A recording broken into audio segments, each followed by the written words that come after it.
Aloha and good afternoon. My name is Jürgen Steinmetz, joining you from the Breaking News Show in Honolulu. With me, as always, is Dr. Peter Talo. He is in College Station, Texas, where he tells me everything is free. And the weather here, Peter, the weather is free in Hawaii, and that's about the only thing what's free here. It's nice and sunny today, so I don't know how things are in College Station, Texas. It was beautiful today in College Station. And if you need a PCR test or a antigen test here for COVID, they're in front of most of the restaurants and you get it easily, and we're not paying anything for it. And I just had my fourth shot for the vaccination. And again, I didn't pay anything for it. So, and I got it at the supermarket while I was shopping. Well, that's yeah, you can get it in supermarkets too. The problem here is if you wanted to get, I'm going to the Philippines, I'll be attending the World Travel and Tourism Council Summit next week. So anyone who's at the summit, say hello. But we need to get a test. Doesn't have to be a PCR test, can be a regular antigen test you can get for free in Texas. You also get for free literally everywhere in Europe, or maybe you pay €5. Where here, they want $99 for it. Plus, in some cases, you have to pay a membership if you're a tourist. If you're not a tourist, I guess you can save the membership. But in these tests, really, Peter, they don't cost more than $5. So I don't know I think how they get away with this. Is ripping people off. Yeah. But I remember when I worked in Hawaii, the taxes in Hawaii are insane. And I was so happy to get back to Texas because we don't have an income tax here. And our land taxes are frozen when we're 65. And it's a lot simpler for us. I just noticed everything is expensive in Hawaii. I mean, we're complaining, we're furious that gas is $3.70 a gallon. And I'm sure in Hawaii, you guys would be jumping for joy. Bargain. But I guess the thing is that people in Hawaii are very rich and they can afford these exorbitant prices. And good luck. I wish you all well. I don't know why anybody stays here, but I know the weather is nice. And it is beautiful. I will admit, Hawaii is a wonderful place to visit for about a week. And then it's time to leave. Anyway, this is a special weekend, though. So I think we shouldn't talk about the negative. We should talk about the positive.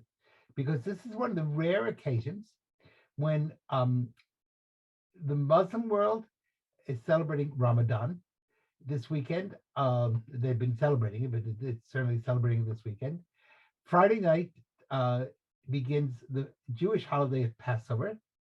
And of course, Friday for Christians is Good Friday, and then moving on to Sunday to Easter. So all three monotheistic religions, or better really stated, Abraham-oriented religions from Abraham, all three religions are celebrating one of their main holidays. In the Muslim world, Ramadan is certainly probably the most important holiday.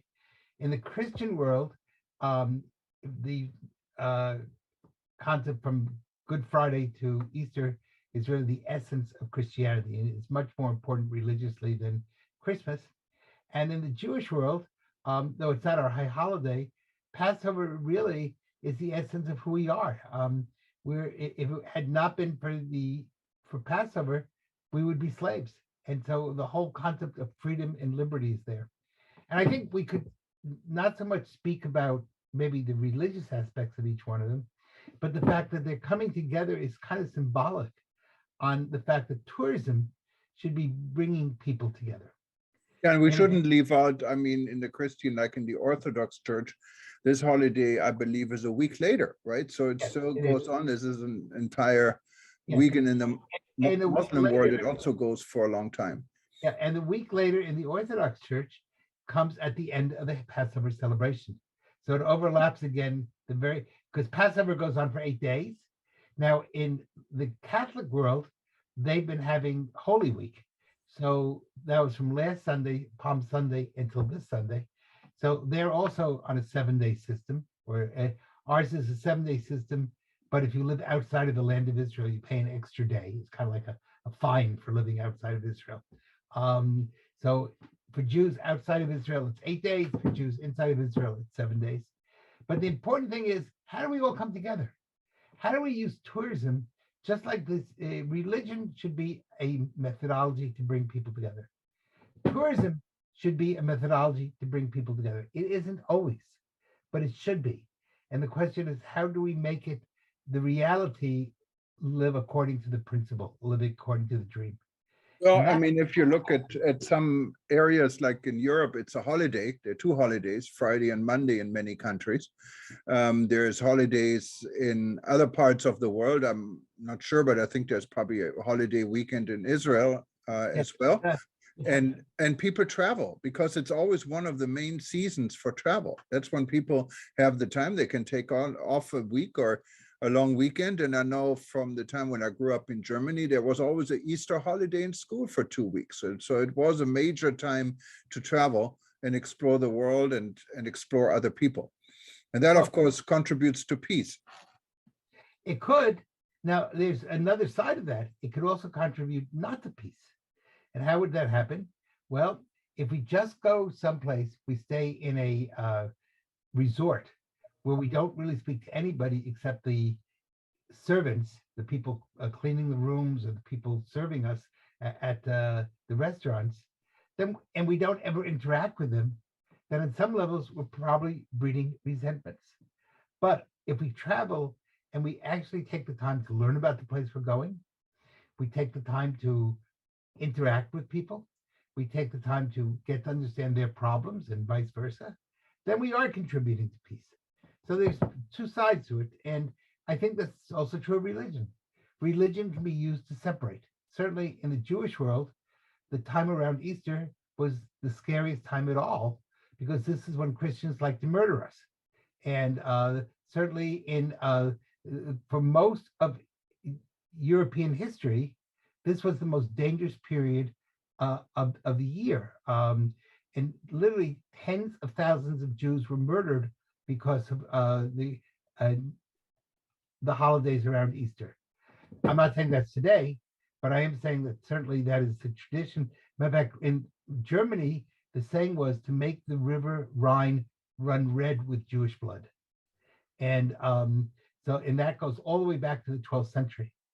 So it could be seen from that perspective as a very dangerous time. On the other hand, we could see these three holidays coming together as kind of like a strange coalition of a time where we could learn from each other, we can celebrate each other, we can try to understand each other, we can try to understand each other's history, and that's really part of tourism. So tourism can be an instrument for good or an instrument for bad. Religion can be an instrument for good, and sometimes it's been an instrument for bad. So I think, in both ways, this is a really special weekend and a really good time in a divided world. I mean, this is we live in a very difficult time. We just got over COVID. We have a war going on in the Ukraine, which may very well expand to other parts of Europe. We have the tremendous potential of a war in the Pacific, which looks more and more like it's going to happen. There's even the potential of North Korea talking about long-range missiles that would certainly strike Hawaii. And so that's really dangerous.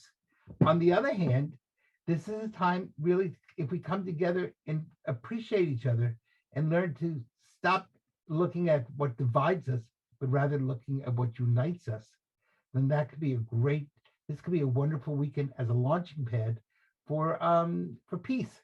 And I think that's something that the tourism industry could offer the world, healing after a period of tremendous misery. Yeah, and of course, unfortunately, the misery is ongoing, so it makes it a little bit harder, but it makes people remember about whatever their religion is, about the good in the religion. And definitely, we don't want the Rhine River to turn red. I grew up on the Rhine River, and it's a wonderful place to visit. I didn't see any No, it hasn't been red in the Rhine River. I don't believe that you were there in the 12th century. Okay, I wasn't there in the 12th century. I don't think you were there even in the 18th century. But on the other hand, it's only 70 years ago that the river could have been running blood because of Hitler. Yes. And, again, I think the real tragedy, if you look at Europe, is that since 1948, we've had, or since World War I, which is really 1917, 1914 to 1918, you've had just over 100 years, World War I, World War II. We've had the terrible, really terrible war that took place in the Balkans and now in Ukraine. 4 wars in 100 years. That's kind of like a 100-year war. And we don't And really, it's not good. And we forget some of the wars that have been going on. If you look in Ukraine, in the Donbas region, that has been going on for 8 years and no one really talks about. So many people no, got killed. And it was quiet. Now it becomes the center of the world because everything is exploding around it. Look at Myanmar, look at China. You know, there are so many hotspots in the world, and religion reminds hopefully everyone during such holidays, whether it's Easter or the Thai celebrate their New Year, for example, in the Buddhism religion, what is a big fun holiday. I always actually liked the New Year's celebration in Thailand. I've been there many times. People have water guns and they're spraying water guns at each other. I've seen during the time when they had the red and I think red and white or red and blue shirt people fighting in a civil war type setting in Bangkok. I happened to be there. It was a very dangerous times. We had travel warnings to leave Bangkok.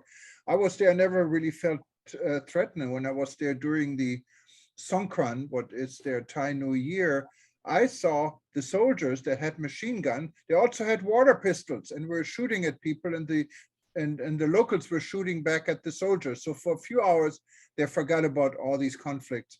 And Right. next day they could continue with the real guns, I guess. But religion is always something good. Really, it doesn't really make any difference what religious no, you if have. you actually live the religion in the concept of love. By the way, just so you know, if you can't get to Thailand, in Aggie Land, in which is Texas A&M, which we call Aggie Land, there is a tradition called the Elephant Walk, and it takes place in I think April or May, and not only do we have elephants on campus wandering around, but everybody gets a water pistol, and all the freshmen and sophomores and juniors shoot the seniors with a water pistol, not with real bullets, just with water. And according to Aggie tradition, that makes you as dead as an elephant. So if you can't get to Thailand and you want to see a water pistol fight, just before Elephant Walk, every water pistol within 100 miles of College Station has been bought, because this is the time when you have elephants on campus and water pistols, not bullets. I want to make that clear, not guns, just water pistols. But people have a wonderful time, and it's much for many people. It's less expensive to come to Texas than it is to come to Thailand, and that joins us with the people of Thailand. And of course, you can get your free COVID test to make sure you're Yes, safe. but if you're an American, you don't need a COVID test, so you're okay. No, not need, but I mean, it's this is the, you know, the subject here. If you're talking about needing masks, needing this, it's not what really the law says or what CDC might tell you or any other health authority tell you. It's common sense, and we all have to have and not lose our own common sense. Yes, The and government, they can give you recommendations, but really the final decision is with everyone else. yes, it should be. Although, as you know, the CDC today postponed again until May the fact that we are wearing masks on airplanes. Yeah, I And support that. It's fine. It's okay with me. every what do you call it? Every president of every airline has complained about it. It's created terrible problems for the flight attendants. And the bottom line is I can go to a restaurant and I don't have to wear a mask.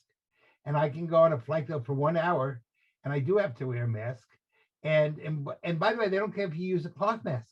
It could be any type, just anything. So that really doesn't make a lot of scientific sense. And here in Texas, we're illegal immigrants, and we may be up to 18,000 in a few weeks a day. They don't need to have a COVID test, and they don't need to wear a mask. But if you get on an airplane, I mean, like, ironically, if you come into the United States legally, you need a mask. If you come in illegally, you don't need a mask.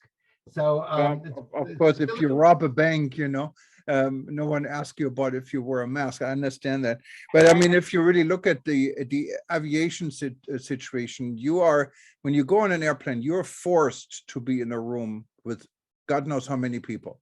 When you're So around it doesn't give you the right, no one knows if the next person has a cold or COVID or anything else. I don't feel threatened by the mask mandate. In a restaurant, it's a different story because you can make a decision whether you want to go into this restaurant or not. and I can make a decision if I want to go on an airplane. I know, but yeah, I mean, if you live in Hawaii, for example, you couldn't go most of the anywhere folks- without on an airplane. But So- you guys also believe that airplanes create global warming and you want to get rid of all airplanes. Your senator has already spoken about the fact that no one should be allowed to travel to Hawaii on an airplane. I heard her say it. So therefore. I haven't heard that, Peter. I think Yes. this would have made the news, so I don't It know did make the where you news. get your news from. I heard her give a speech in which and one of the reporters said, well, ma'am, then how will anybody get to Hawaii? And she said, I don't know. And I guess the way to get to Hawaii is you should go by canoe. So because she is against airplanes, and in which case no one should go to Hawaii, and which would maybe make your tourism industry happy, because I think your Hawaii Visit Authority is not really pushing Hawaiian tourism. No, they're doing the opposite, unfortunately. They Yeah. don't really, they're one tourist. They only want a few tourists that pay all the bills. And the rest, they can really stay home. We don't need that. Maybe the miracle of Hawaii is that you're going to maintain a tourism industry without people. And this will be another one of the wonderful miracles. If you can do that, I'm sure you're going to have some takers here. And I can't, but I think that this is maybe a religious concept. In other words, that there's a new religion, the Hawaiian religion. And in this religion, you think your way to Hawaii, or you just flap your hands and you end up in Hawaii without a plane. All right, Peter. So All right. I know. Well, Good. But anyway, I think this is what's really important. This is a weekend where we're all coming together, and maybe if we can find the chance to see the commonality within human beings. There's a beautiful Jewish story, maybe it's a nice way to end, which is the question is, why did God make only one person? Why did Adam? Actually, Adam in Hebrew doesn't mean Mr. Adam, it just means a human prototype. But why do we have only one person? And the answer was so that nobody could say, my relative was here before yours. And according to tradition, what color was Adam? And Adam was made of every color of the planet Earth, so that no one could ever say, my color is superior to yours. That we're all part of a giant cousins club, part of the human race, and we're all children of Adam, and we all should learn to function as one giant family instead of clobbering each other over the head. And if we can get to that point, then I think we in the tourism industry have a lot to give the world. Well, wouldn't that be nice, Peter? And unfortunately, so far this world hasn't worked like this, but there's always hope. Yep, and maybe this is the week when things come together. We have Easter, Ramadan, and Passover all coming together in the same holiday, in the same weekend. Why don't we make this a weekend of peace, a weekend of love, a weekend of caring, and a weekend when we can get to know each other and travel around the world freely, happily, and with a smile on our face. That sounds like a plan. Well, thank you very much, Peter. And thank you everyone for watching. If you wanted to watch this show again or any of our other shows, just go to breakingnewsshow.com and you can find us there. And or you can, of course, click on YouTube and see us also on YouTube. Well, thank you for joining. Happy Easter and Happy Passover. happy Passover, happy Songkran, and whatever else is out there. And happy Ramadan. And a blessed Ramadan. So Chag Sameach, happy Passover, a happy Easter, a blessed Ramadan. And if we missed anybody, we're sorry, but have a happy celebration no matter what your religion is. Aloha. Bye-bye. Shaloha. Bye-bye.